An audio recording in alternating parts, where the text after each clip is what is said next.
والصلاة والسلام على سيد الرسل محمد وعلى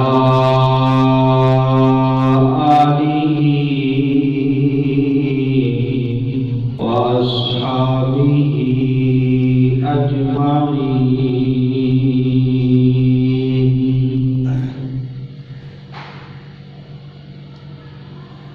أما بعد فأعوذ بالله من الشيطان الرجيم.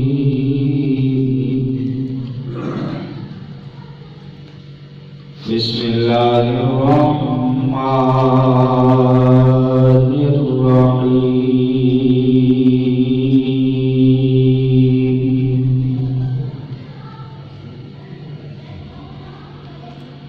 قل يا عبادي الذين أسرفوا على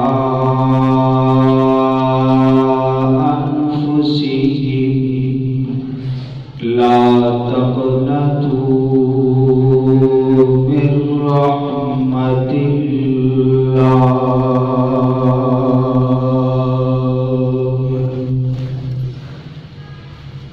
صدق الله العظيم وبلغنا رسوله النبي الكريم.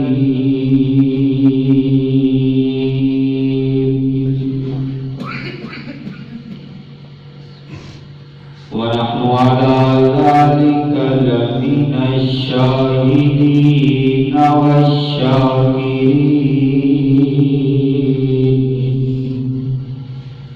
والحمد لله رب العالمين.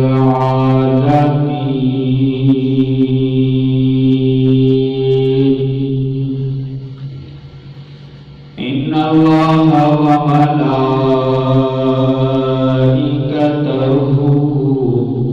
يصلون على النبي يا أيها الذين آمنوا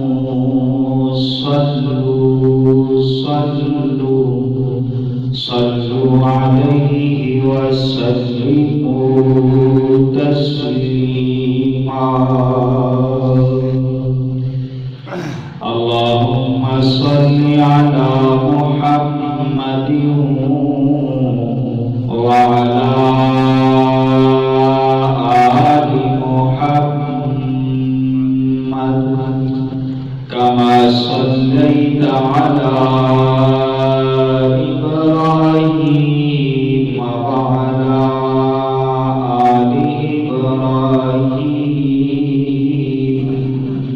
إنك حميد مجيد.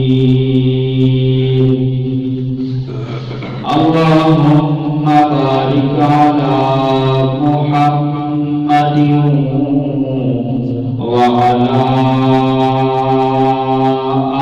آل محمد كما باركت على إبراهيم وعلى آل إبراهيم إنك حميد مجيد.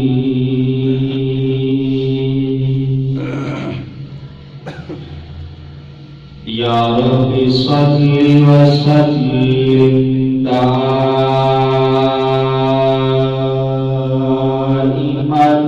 أبدا وصل على حبيبك خير الخلق كلهم. سبحان ربك رب العزة عما يصفون وسلام على المرسلين والحمد لله رب العالمين.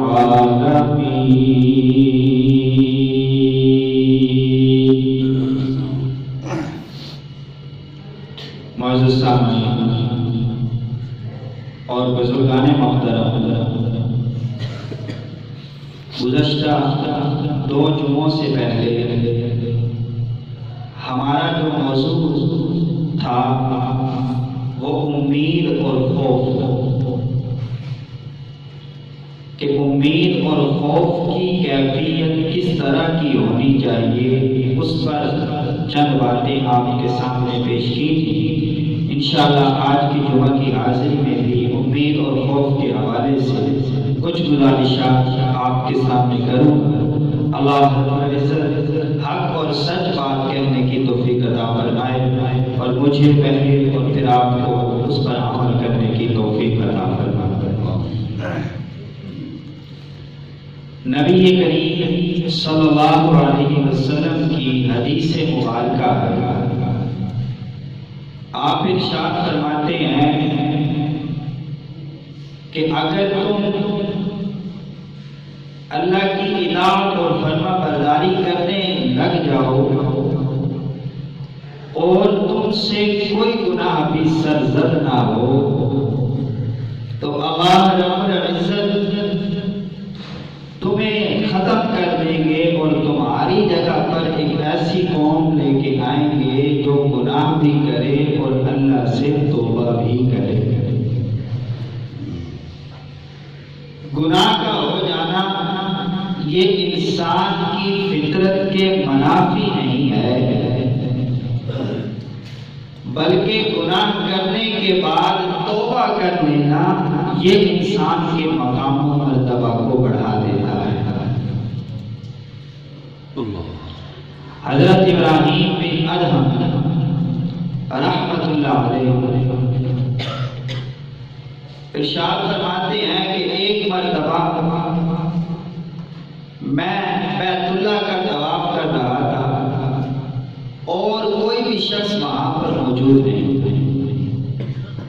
جو بیت اللہ کا طواف کرنے والا ہو کوئی بندہ وہاں پہ موجود نہیں تھا۔ عام حالات کے اندر کوئی نہ کوئی بندہ طواف کے لیے موجود ہوتا ہے۔ یہ کرونا کی وجہ سے کچھ صورتحال ایسی پیدا ہوئی تھی کہ کچھ دن ایسے گزرے ہیں، تو فرماتے ہیں کہ میں نے طواف کرتے ہوئے اللہ سے دعا کی کہ اے اللہ تو مجھے ایسا بنا دے کہ مجھ سے کوئی گناہ بھی سرزد نہ ہو، ذرہ برابر بھی تیری نافرمانی نہ ہو۔ تو اتنے میں ایک آواز آئی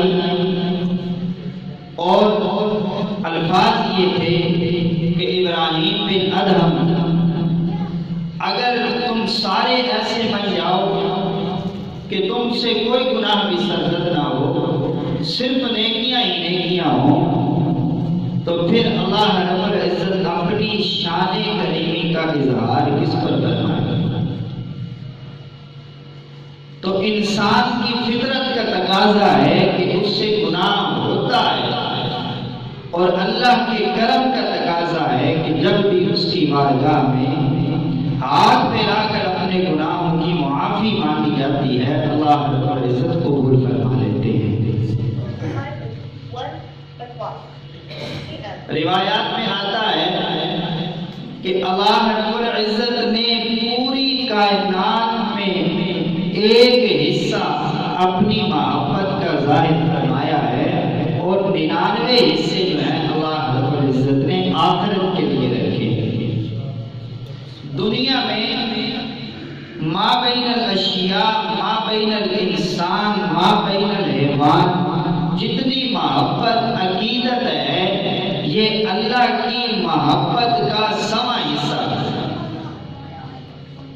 ماں کی محبت، باپ کی محبت، بیٹے کی محبت، دادا کی محبت، نانا کی محبت، پھوپھی کی محبت، خالہ کی محبت، یہ ساری محبتیں جانوروں کی آپس کی محبتیں یہ اللہ کی محبت کا سواں حصہ۔ اور دیکھیں جانور تو اپنے بچے سے کتنا پیار ہوتا ہے، ماں کو کتنا پیار ہوتا ہے، پھر ان کی آپس میں کتنی محبت ہوتی ہے۔ پیر ذوالفقار صاحب مدثر العالی لکھتے ہیں کہ ایک مرتبہ ہم سفر پہ جا رہے تھے تو ہم نے دیکھا کہ ہاتھی گزر تو ہم نے گاڑی روک لی کہ ہاتھی گزر جائیں تو ہم پھر اپنی گاڑی کو آگے لے کے جائیں گے۔ تو اتنے میں ایک ماتا ہتھنی وہاں سے گزری، اس کے ساتھ اس کا بچہ بھی تھا۔ وہ جائے کہ سڑک پار کرتی وہ ہماری گاڑی کی طرف بڑھنا شروع ہوئی۔ تو جیسے جیسے وہ قریب آنا شروع ہوئی تو ڈرائیور کے پسینے چھوٹ گئے۔ اب وہ پیچھے کرنے کی کوشش کرے، اس سے گاڑی پیچھے نہ ہو، تو بیک گیئر لگائے، گیئر نہ لگے۔ جب وہ قریب پہنچی تو اللہ کے حکم سے بیک گیئر لگ گیا، ہم نے گاڑی کو پیچھے لگا دیا۔ یعنی بچے کے ہوتے ہوئے اس کو یہ خوف تھا اور بچے کی محبت تھی کہ یہ گاڑی والا میرے بچے کو نقصان نہ پہنچا۔ فرماتے ہیں ایک مرتبہ ہائپو کہتے ہیں دریائی گھوڑے کو، دریائی گھوڑے کا وجود بہت بڑا ہوتا ہے، جیسے کمرے کے نیچے آپ ٹانگیں لگا دیں ایسے لگتا ہے یہ دریائی گھوڑا سارے کا سارا پیٹ ہے اور نیچے 4 ٹانگیں لگی ہیں، ایسا محسوس۔ فرماتے ہیں ہم نے دیکھا دلدل تھی، وہ ہائپو وہاں پر دلدل کے اندر دھنس گیا، تو بار بار کوشش کی وہ وہاں سے نہ نکل سکا۔ تو اتنے میں ہم نے دیکھا کہ ایک ہاتھی دور سے آیا، اس نے دیکھا کہ فلاں جانور وہ تکلیف میں ہے، مشقت میں ہے، اب اس کو سمجھ نہیں ہے، وہ دماغ نہیں رکھتا، وہ عقل و شعور نہیں رکھتا، لیکن وہ اس جانور کی تکلیف کو سمجھتے ہوئے اس کے پاس آتا ہے اور اپنا سونڈ جو ہے اس کی ایک ٹانگ میں پھنساتا ہے اور زور لگا کے اس کو دلدل سے باہر کھینچ لیتا ہے۔ یہ جانوروں کی آپس کی محبت ہے۔ تو یہ ساری محبتیں، یہ جتنی بھی محبتیں، سب بیٹری لو، جتنی بھی آپس کی محبتیں ہیں، یہ ساری کی ساری اللہ رب العزت کی محبت کا سامان۔ 99 حصے اللہ رب العزت نے اپنی محبت کو آخرت کے لیے رکھا ہے۔ پیغمبر علیہ السلام کی روایت آتی ہے، آپ ارشاد فرماتے ہیں کہ آخرت میں اللہ رب العزت اپنے لطف و کرم کی ایسی بارشیں برسائیں گے کہ جس کو تمہارا ذہن سوچ بھی نہیں سکتا، اس کے بارے میں تمہارے دل میں خیال بھی نہیں آ سکتا۔ 2 جملے آپ نے ارشاد فرمائے، ایک یہ کہ قیامت کے دن اللہ رب العزت اپنے لطف و کرم کے ایسے دریا بہائیں گے کہ تم اس لطف و کرم کو سوچ بھی نہیں سکتے۔ اور دوسرے نمبر پہ فرمایا کہ اللہ رب العزت قیامت کے دن اپنے لطف و کرم کے اتنے دریا بہائیں گے کہ شیطان کو بھی امید لگ جائے گی کہ اللہ رب العزت میری بھی بخشش اور مغفرت فرما دیں۔ یعنی 2 باتیں ارشاد فرمائیں کہ ہم کتنا سوچ سکتے ہیں اللہ کی رحمت کو۔ حضور فرماتے ہیں تمہاری سوچ سے ماورا اللہ رب العزت آخرت کے اندر اپنی رحمت کے دریا بہائیں گے، اور اتنے دریا اپنی رحمت کے بہائیں گے کہ جس شیطان نے حضرت آدم علیہ السلام سے لے کر آج تک سارے کا سارا دور نافرمانی کے اندر گزارا ہے، وہ بھی امید لگا کے بیٹھ جائے گا کہ میری بھی اللہ رب العزت بخشش اور مغفرت فرما دے۔ پیغمبر علیہ السلام کے صحابہ روایت کرتے ہیں کہ پیغمبر علیہ السلام کے پاس کچھ قیدی قید کر کے لائے جاتے ہیں۔ جب وہ قیدی پیغمبر علیہ السلام کے پاس لائے جاتے ہیں، ان میں ایک عورت ہوتی ہے جس کا بچہ اس سے بچھڑ جاتا ہے، جس کا بچہ اس سے گم ہو جاتا ہے۔ وہ ماں اپنے بچے کے لیے ادھر ادھر نظریں دوڑاتی ہے، اپنے بیٹے کو تلاش کرتی ہے، بے چینی کی کیفیت ہے، کبھی ادھر جاتی ہے کبھی ادھر جاتی ہے۔ جب اس کا بچہ، اس کا چھوٹا بچہ اس کو مل جاتا ہے تو وہ اس کو اپنے سینے سے لگا لیتی ہے، اپنے سینے سے لگا کر اس کو بوسہ دیتی ہے، ماں کا سینہ ٹھنڈا ہو جاتا ہے۔ پیغمبر علیہ السلام اپنے صحابہ کو مخاطب کر کے ارشاد فرماتے ہیں، تم کیا کہتے ہو؟ تمہارا ذہن کیا کہتا ہے کہ کیا یہ ماں اپنے بچے کو اپنے ہاتھوں سے آگ میں ڈال سکتی ہے؟ کیا یہ ماں اپنے بچے کو اپنے ہاتھوں سے آگ میں ڈال سکتی ہے؟ صحابہ کرام ارشاد فرماتے ہیں جی نہیں یا رسول اللہ، اس ماں کو اپنے بچے سے جتنی محبت ہے، جتنا پیار ہے، یہ ماں کبھی اپنے ہاتھوں سے اپنے بچے کو آگ میں نہیں ڈال سکتی۔ پیغمبر علیہ الصلوۃ والسلام ارشاد فرماتے ہیں کہ قیامت کا دن ہوگا، جتنی شفقت یہ ماں اپنے بچے پہ کرتی ہے، جتنی محبت یہ اپنے بچے سے رکھتی ہے، اس سے کئی گنا زیادہ محبت اللہ رب العزت اپنے گناہگار بندے سے فرماتے ہیں۔ ماں بھی یہ نہیں چاہتی کہ اس کی اولاد آگ میں جل جائے اور اپنے ہاتھوں سے اٹھا کے اس کو آگ میں ڈال دے، ایسا ہو ہی نہیں سکتا۔ تو آپ فرماتے ہیں اس سے کئی گنا زیادہ محبت اللہ رب العزت قیامت کے دن اپنے بندوں پر فرمائیں گے۔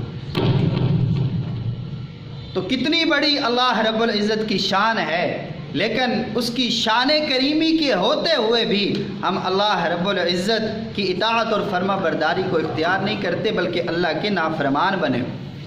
ہمیں تو چاہیے جیسے کہیں سے اشیاء بٹنی شروع ہوتی ہیں، چیزیں ملنا شروع ہوتی ہیں، لوگ بھاگ بھاگ کر اس چیز کو لینے کے لیے جاتے ہیں، لیکن اللہ کی رحمت جو مساجد کے اندر بٹ رہی ہے، اس رحمت کو لینے کے لیے مسجد میں کوئی نہیں۔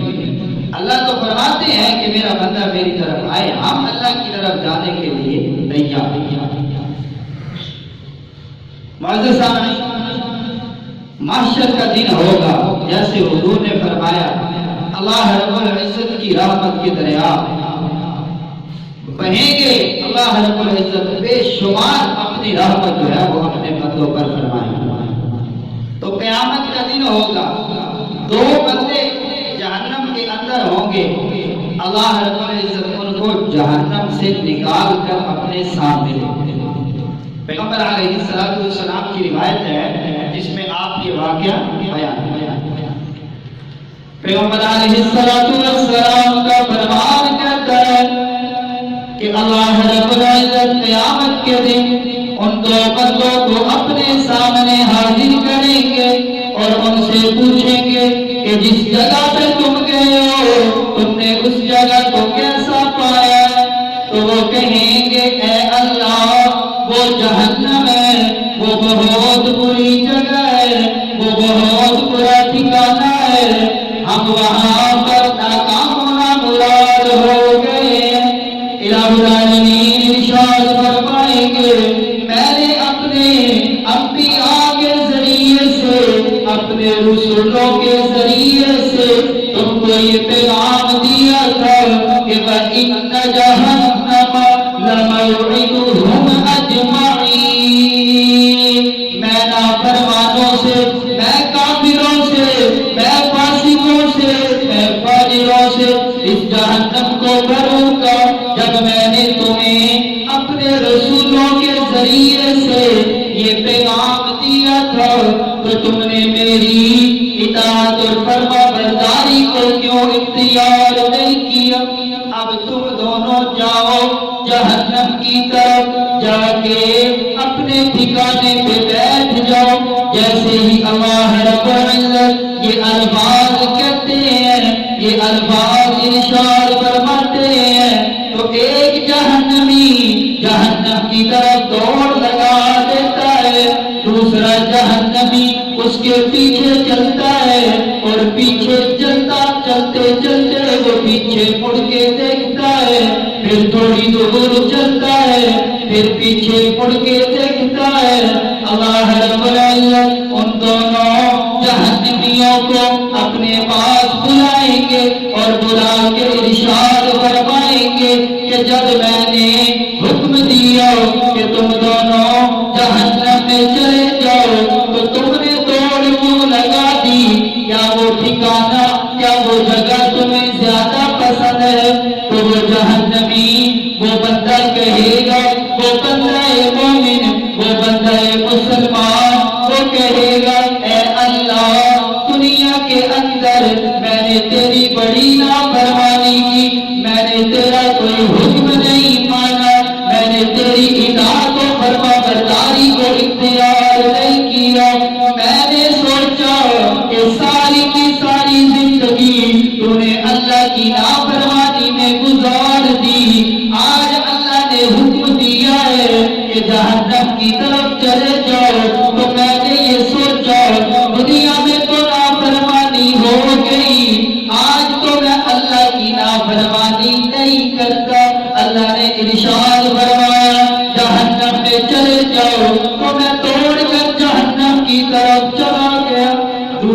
بندے سے اللہ رب العزت پوچھتے ہیں تو پیچھے مڑ کے بار بار کیوں دیکھتا ہے؟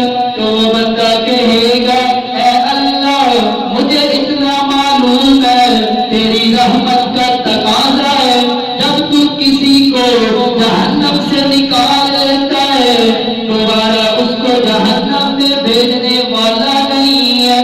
میں پیچھے مڑ کے دیکھتا ہوں کہ کب اللہ کی طرف سے یہ صدا آتی ہے، یہ آواز آتی ہے کہ نہیں نہیں جہنم کی طرف نہیں جانا، میں نے تم دونوں کو جنت میں بھیجنے کا فیصلہ کر لیا ہے۔ میں اے اللہ آپ کے ساتھ حسن ظن رکھتا ہوں۔ الہ العالمین ارشاد فرمائیں گے او میرے بندے جو میرا حکم پورا کرنے کے لیے جہنم کی طرف دوڑ کے جانے لگا ہے، جا میں نے تمہارے گناہوں کو معاف فرما دیا ہے، تیرے جنت میں داخل ہونے کا اعلان کرتا ہوں۔ اور میرے بندے جو میرے ساتھ حسن ظن رکھتا ہے کہ میرے اللہ کی رحمت کا تقاضا ہے، جب وہ جہنم سے نکال لیتا ہے وہ دوبارہ جہنم میں نہیں بھیجتا، جا میں نے تیرے بھی گناہوں کو معاف کر دیا اور تجھے بھی میں آج جنت میں بھیج دیتا ہوں۔ یہ اللہ کی رحمت، بحر بے کرام، ایسا سمندر جس کا کنارہ نہیں ہوتا، آخرت میں اللہ رب العزت گناہگاروں پر فرمائیں گے۔ جب اللہ اتنے مہربان ہیں، اتنے کریم ہیں، تو ہم اللہ کی اطاعت اور فرما برداری کو کیوں کرتے ہیں؟ ایک چھوٹی سی بات، آپ کا اپنا گھر ہے، آپ اپنے گھر میں کسی بندے کو داخل کرتے ہیں، آپ اس کو سمجھاتے ہیں کہ یہ مہمانوں کے بیٹھنے کی جگہ ہے، آپ نے یہاں پہ بیٹھنا ہے۔ مہمان آپ کے گھر میں داخل ہونے کے بعد باادب طریقے سے آپ کی بیٹھک میں بیٹھ جاتا ہے۔ اگر اس نے واش روم استعمال کرنا ہے، ہاتھ دھونے ہیں، تو آپ سے اجازت لیتا ہے کہ میں نے فلاں جگہ پہ واش روم کی حاجت ہے، یہ میں نے ہاتھ ہمارا اصول ہے، ہم یہ چاہتے ہیں کہ یہ ہماری اجازت کے بغیر ہمارے گھر میں نہ پھرے۔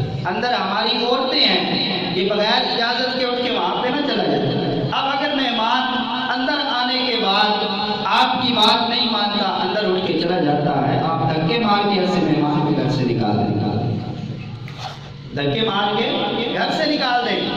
کیوں؟ اس نے آپ کے بنائے ہوئے قوانین کی جو ہے وہ پاسداری نہیں، خلاف ورزی۔ من دخلہ کان آمنا، اللہ فرماتے ہیں جو اسلام میں داخل ہو گیا وہ امن والا۔ اللہ نے کبھی کسی کافر کو قرآن میں نہیں کہا کہ تو نماز پڑھ، تو روزے رکھ، تو سچ بول، تو جھوٹ سے بچ، تو خیانت نہ کر، تو امانت داری دکھا۔ اللہ نے کبھی کسی کافر سے نہیں کہا۔ کیوں؟ وہ اسلام میں داخل ہی نہیں ہوا، اسلام کے قوانین اس پہ لاگو ہی نہیں ہوئے۔ اب جس بندے نے کلمہ پڑھ لیا ہے لا الہ الا اللہ محمد رسول اللہ، وہ کہتا ہے کہ میں مسلمان ہوں، اور وہ وہاں کے قوانین کی پاسداری، اسلام کے قوانین کی پاسداری نہیں کرتا، تو جس طرح ہم مہمان کو گھر سے نکال دیتے ہیں، ایسا نہ ہو کہ اللہ رب العزت بھی ہمیں مومنین کی فہرست میں سے نکال دیتا۔ وَكَانَ بِالْمُؤْمِنِينَ رَحِيمًا، اللہ مومنوں کے ساتھ رحم کرنے والے ہیں، شفقت کا رویہ رکھنے والے ہیں، لیکن ہم مومن بن کے بھی تو دکھائیں، ہم مومن ہیں بن کے بھی تو دکھائیں۔ آپ کسی ادارہ میں نوکری کرتے ہیں، آپ کا بچہ سکول میں داخل 6 دن 7 دن ہو گیا حاضری کرتا ہے، اس کا نام سکول سے کاٹ دیا جاتا ہے۔ اب اس کو پتا ہے کہ فلاں سکول میں جو بچے پڑھتے ہیں ان کو 10,000 روپے فنڈ حکومت کی طرف سے دیا جاتا ہے۔ آپ جاتے ہیں، جا کے لائن میں لگ جاتے ہیں کہ میرا بچہ بھی فلاں سکول میں پڑھتا ہے، تو اس کو بھی 10,000 دو۔ وہ کہے گا لکھوا کے لاؤ کہ تمہارا بچہ بچہ اس سکول میں پڑھتا ہے، آپ سکول میں جاؤ گے، سکول والے کہیں گے آپ کے بچے نے اگر حاضری کی، ہم نے اس کا نام سکول سے کاٹ دیا ہے، لہذا 10,000 روپے کا تمہارا بچہ مستحق ہو ہی نہیں سکتا۔ تو خدا کا واسطہ اگر مرتے وقت اللہ رب العزت نے مومنین کی فہرست سے خارج کر دیا تو پھر اللہ کی رحمت سے کوئی امید نہیں۔ یہ یاد رکھیں، جتنی رحمتیں ہیں، جتنی اللہ کی شان کریمی ہے، یہ ساری کی ساری مسلمانوں کے لیے ہے، مومنین کے لیے ہے، کافروں کے لیے نہیں ہے۔ کسی روایت میں نہیں آیا کہ فلاں کافر کفر کی حالت میں مرا تو اللہ نے اس کی بخشش فرما دی، اس کا فلاں عمل قبول کر کے اس کی مغفرت فرما دی، اس کو جنت کے اندر داخل فرما دی، کہیں نہیں آیا۔ جب ہم اللہ کے سامنے جائیں گے، ہم اپنا ایمان کیسے ثابت کریں گے؟ میں جنتیوں کی لائن میں کھڑا ہوں اور دروغہ رضوان کو کہتا ہوں میں مسلمان ہوں، مجھے جنت میں داخل کر دو، وہ کہے گا اپنے اسلام کو ثابت کرو۔ کیا کلمہ پڑھ لینے سے بندہ مسلمان ہو جاتا ہے؟ کلمہ پڑھنے سے مسلمان بندہ ہوتا ہے، لیکن ساتھ میں اعمال کی پاسداری لازم اور ضروری ہے، کیونکہ بعض دفعہ نافرمانی بندے کو اس لحظ پہ لے جاتی ہے کہ بندہ دار اسلام سے خارج ہو جاتا ہے، بندے کو پتہ بھی نہیں ہوتا۔ حضور نے فرمایا قرب قیامت میں لوگ اپنی بیویوں سے زنا کریں گے۔ بیویوں سے زنا کا کیا مطلب ہے کہ انہوں نے کوئی ایسا کام کر دیا، ان کا ایمان تو گیا، جب ایمان گیا تجدید نکاح نہیں ہے تو اس کا مطلب ہے بیویوں سے زنا کرنا۔ تو یہ بڑی خطرے کی بات ہے۔ یہ شان کریمی آپ کو سنائی ہے، امید سنائی ہے، تو اس کے لیے ہے جو بندہ مومن ہے۔ تو ہم سے سب سے گناہ ہوتے ہیں، ہمیں دودھ کا گناہ کوئی بھی نہیں ہے، لیکن یہ نہیں ہے کہ گناہ پہ گناہ کیے جائے۔ علماء نے لکھا ہے کہ جو بندہ ایک گناہ کی عادت بنا لیتا ہے، ایک گناہ پر اپنے آپ کو پکا کر لیتا ہے، تو مرتے وقت اس بندے کو کلمہ نصیب نہیں ہوتا، اس بندے کا خاتمہ ایمان پہ نہیں ہوتا۔ نبی کریم صلی اللہ علیہ وسلم کی روایت من کان آخر کلامہ لا الہ الا اللہ دخل الجنہ، ایک بزرگ پڑھتے ہیں رونے لگ جاتے ہیں کہ پتہ نہیں، حضور نے فرمایا جس کا آخری کلام لا الہ الا اللہ ہوگا، پتہ نہیں مرتے وقت کلمہ نصیب بھی ہوتا ہے یا نہیں ہوتا۔ اللہ سے ایمان کی موت بھی ماننی چاہیے اور پیغمبر علیہ السلام کی اتباع کی موت بھی ماننی۔ پیغمبر علیہ السلام کی احادیث میں، قرآن کریم میں جتنے بھی باتیں ہیں وہ ایسے مومنین کے لیے ہیں جو اللہ رب العزت کی اطاعت اور فرما برداری کو کچھ نہ کچھ تو اختیار کرتے ہیں۔ آپ میں یہاں پہ بیٹھے ہوئے بندے یہاں سے یہ نیت اور ارادہ لے کے جاتے ہیں کہ اب اگلا جمعہ پڑھنا ہے، تو بتائیں پھر اللہ کا کرم کہاں سے ہوگا؟ نیت ہی نہیں ایک بندے کی کہ میں نے عصر کی نماز پڑھنی، نیت ہی نہیں، تو پھر اگر کسی حالت میں موت آ جائے تو اللہ رب العزت بے نمازیوں کی فہرست میں ایسے بندے کو۔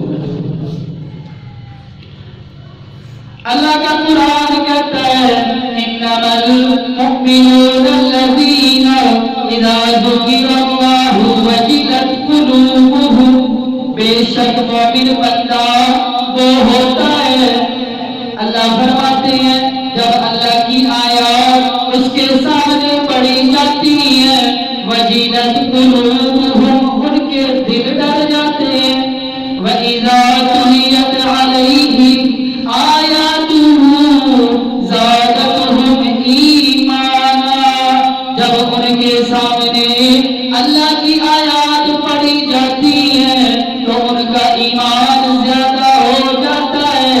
اللہ نے بڑے حسن کے ساتھ یہ بات ارشاد فرمائی ہے، انما بجز اس کے یہ بات نہیں ہے، انما مطلب یہ انما کہ اس کے علاوہ اور کوئی بات ہے ہی نہیں، مطلب یہ کہ کوئی مومن ہے ہی نہیں۔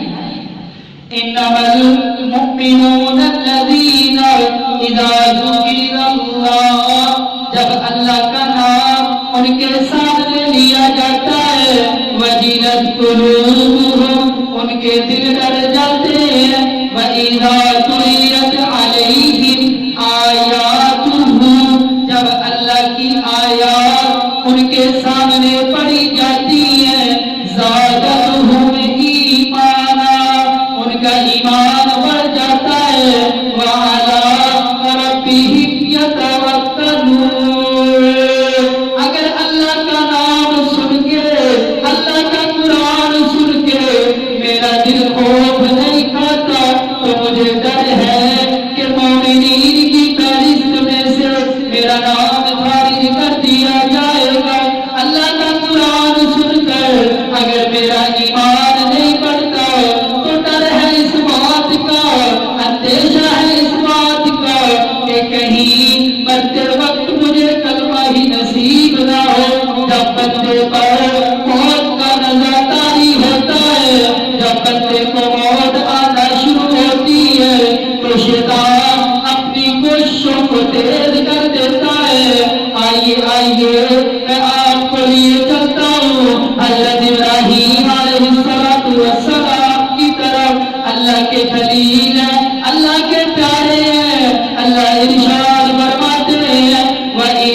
بکلمات فأتمہن، ہم نے اپنے خلیل کو جب جب آزمایا، جیسے جیسے آزمایا وہ اپنی آزمائش میں کامیاب ہوئے، اللہ کے سامنے بڑا روتے ہیں، آہو گریہ زاری کرتے ہیں، اللہ جبریل امین کو پیغام دے کے بھیجتے ہیں، جاؤ جبریل میرے خلیل کے پاس اور ان کو جا کر کہو جو دوست ہوتا ہے وہ دوست سے خوف نہیں کھاتا۔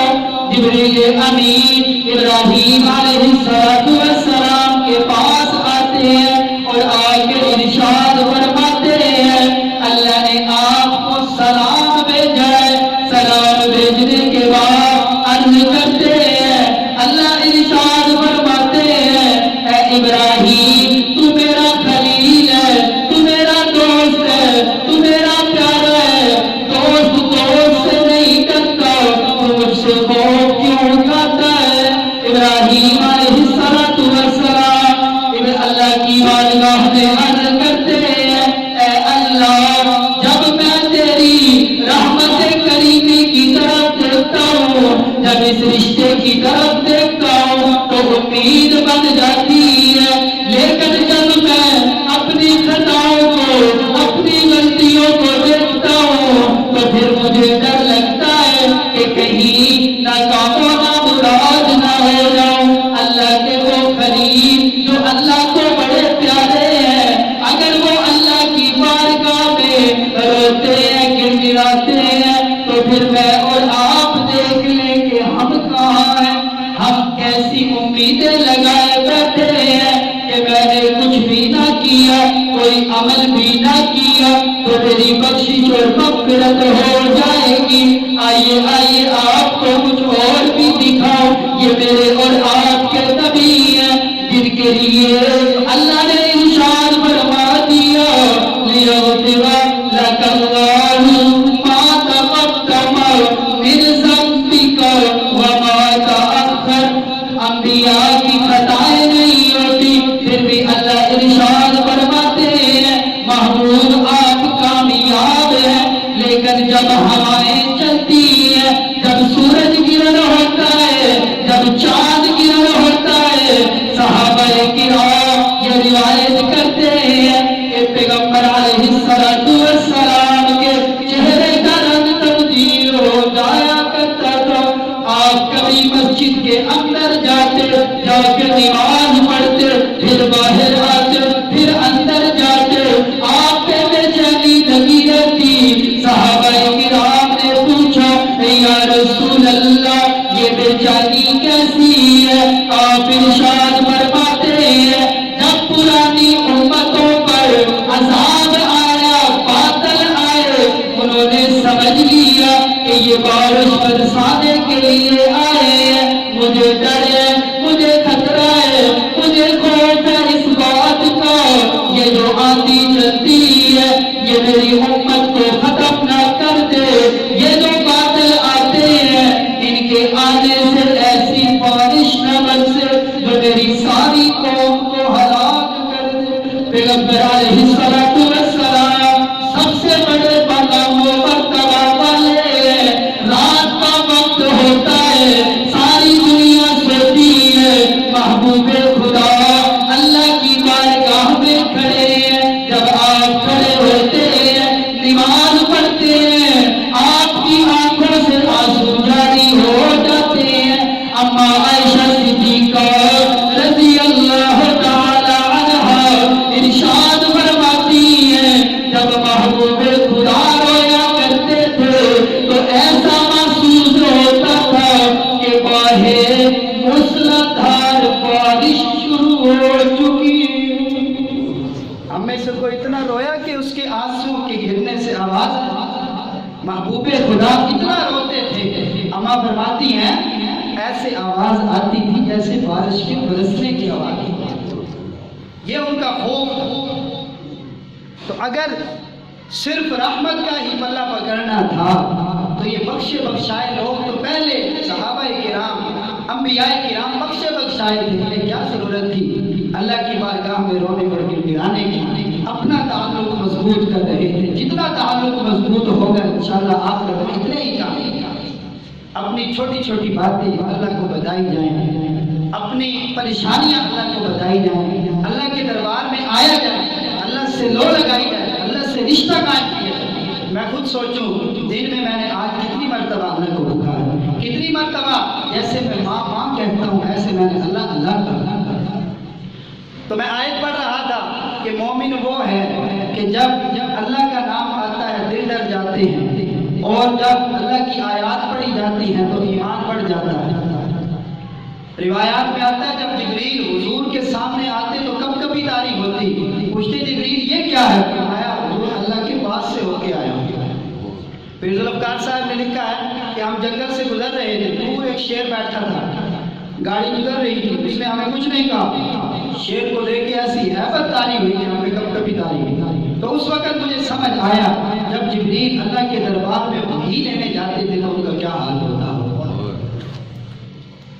سیدنا عمر فاروق رضی اللہ تعالی عنہ اللہ کا قرآن کھول کے پڑھتے ہیں، اذا الشمس كورت واذا النجوم انكدرت واذا الجبال سجرت واذا العشار عطلت واذا الوحوش حشرت واذا البحار سجرت واذا النفوس زوجت.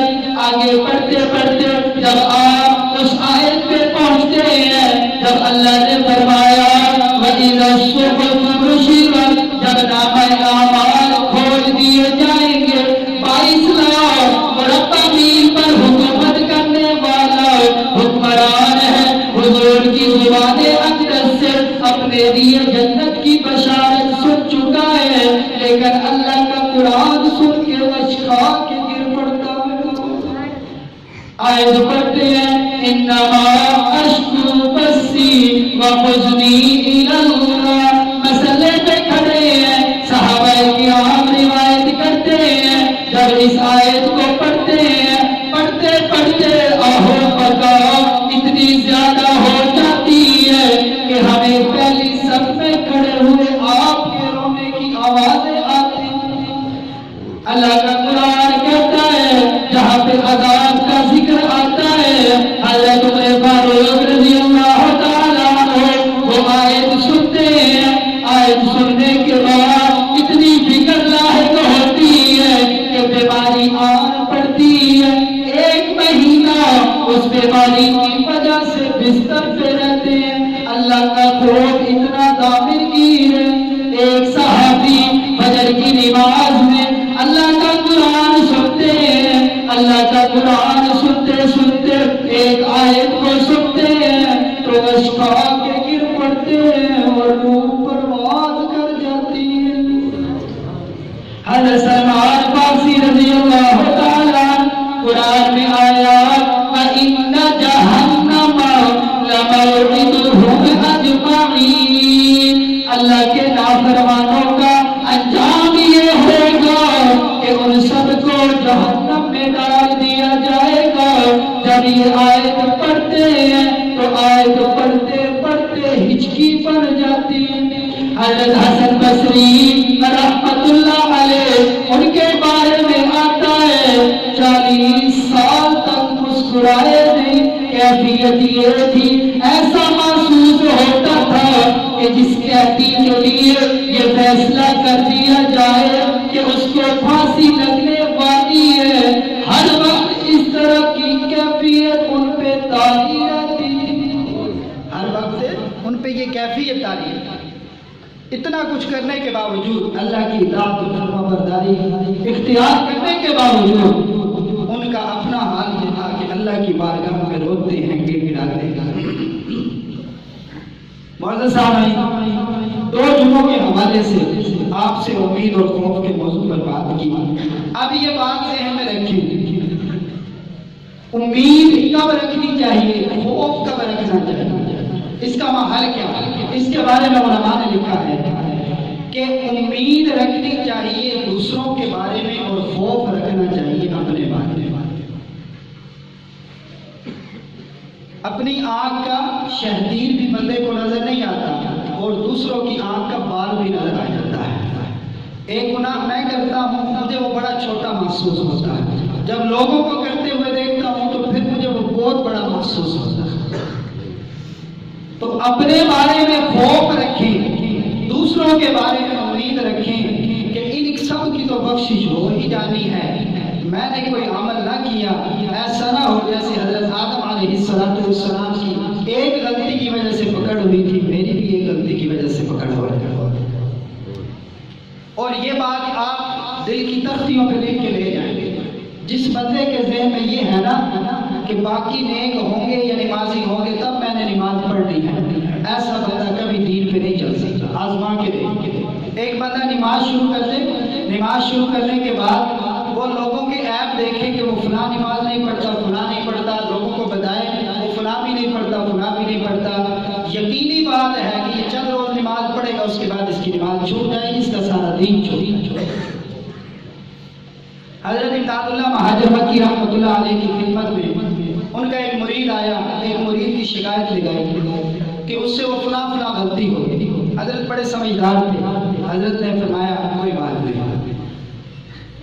پھر کہنے لگا حضرت اس سے غلطی ہو گئی، اس نے یہ گناہ کیا، آپس میں ان کی کوئی کلیش ہوگی، تو حضرت فرمانے لگے کیا ہو گیا، اللہ کی ایک صفت مضل ہے، مضل کا مطلب ہے گمراہ کرنے والا۔ اللہ نے قرآن میں فرمایا جس کو چاہتا ہوں میں ہدایت دیتا ہوں، جس کو چاہتا ہوں میں گمراہ کرتا ہوں، یہ تو قرآن کی آیت ہے۔ تو اللہ کی اس میں مضل کی ایک تجلی اس پہ پڑ گئی ہوگی، اس سے گناہ ہو گیا ہوگا۔ تو پھر اسے بھی سمجھایا کہ دوسروں کے عیبوں پہ نظر نہ رکھو، خود اپنے عیبوں پہ نظر رکھو۔ اگر پوری دنیا میں سارے بندے اسلام بھی چھوڑ دیں، کافر بھی ہو جائیں، آپ نے اپنے ذہن میں یہ بات رکھنی ہے کہ میں نے درست ہونا ہے، میں نے اللہ کی اطاعت اور فرما برداری اختیار کرنی ہے۔ سارے سود کھاتے ہیں، میں نے نہیں کھانا، سارے اللہ کے نافرمان ہیں، میں نے نہیں کرنی، سارے خیانت کرتے ہیں، میں نے خیانت نہیں کرنی۔ جب یہ کیفیت بنے گی تب آپ کو ایمان کی دولت صحیح طرح سے نصیب ہوگی، عمل کی دولت آپ کو تب نصیب ہوگی۔ تو اپنے بارے میں خوف، دوسروں کے بارے میں امید۔ شیخ سعدی رحمۃ اللہ علیہ نے ایک حکایت لکھی ہے، فرماتے ہیں بزرگ کے پاس ایک بندہ آیا، آ کے کہنے لگا جی وہ فلاں فلاں بندہ، داڑھی شاڑھی اس نے رکھی ہوئی ہے، صوفی بندہ ہے، وہ شراب پی کے فلاں جگہ پہ دودھ پڑا۔ تو انہوں نے اپنے اس مرید کو کہا ایسا کرو، اس کو اٹھاؤ، کندھے پہ اٹھا کے اس کے گھر چھوڑا۔ تو وہ گیا، اس کو کندھے پہ اٹھایا، اب وہ گندگی میں لتھڑا ہوا، دل بھی نہ کرے کہ اس کو اٹھاؤ، چاروں نے چار، حضرت کا حکم تھا، کندھے پہ اٹھایا۔